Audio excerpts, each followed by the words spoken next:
My name is Forrest, and today I would like to talk to you about some of my favorite books that have been banned. So the first one is called A Bridge to Terabithia. I read this when I was probably in like 3rd or 4th grade, and it left a great impact on me.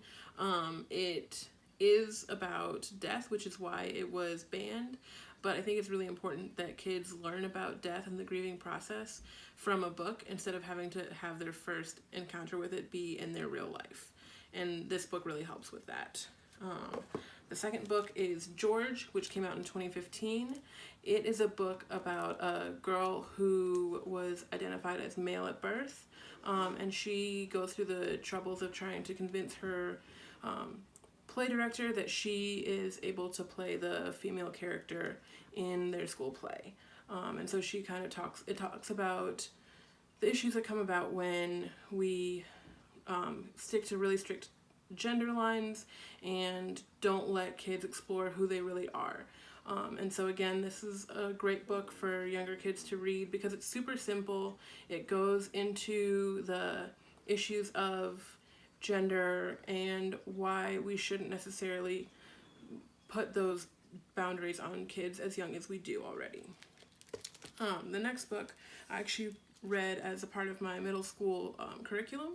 So Bronx Masquerade is a book about some inner city teens who, for their class, they have to write poems. And so the book really goes into the everyday difficulties of their life, and this one was banned because it talks about violence and drug use, but in reality that is a part of kids' lives. And so again, experiencing it through a book format and seeing different ways that other people have been able to deal with those issues helps kids deal with the problems in their life in more healthy ways, like poetry, instead of doing something more reckless with their life. And the last one that I'm going to talk about is The Hate U Give. So it was a pretty recent release, and it was made into a movie, but it is about a girl who witnesses the death of her best friend, and she has to deal with the fallout of that. And it really goes into the complexities of police violence. It has the main character, her uncle is also a police officer, and so it's showing both sides of like police violence being like bad cops, good cops. And it also talks about how protest can actually make a difference and what the racial issues in this country are right now. And so I think it's a great book for kids to see themselves in, but also for kids to understand what somebody who doesn't necessarily live life like them has to go through every day.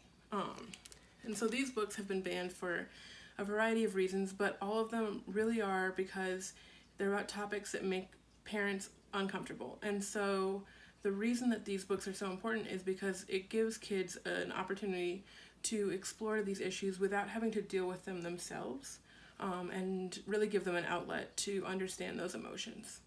Thanks.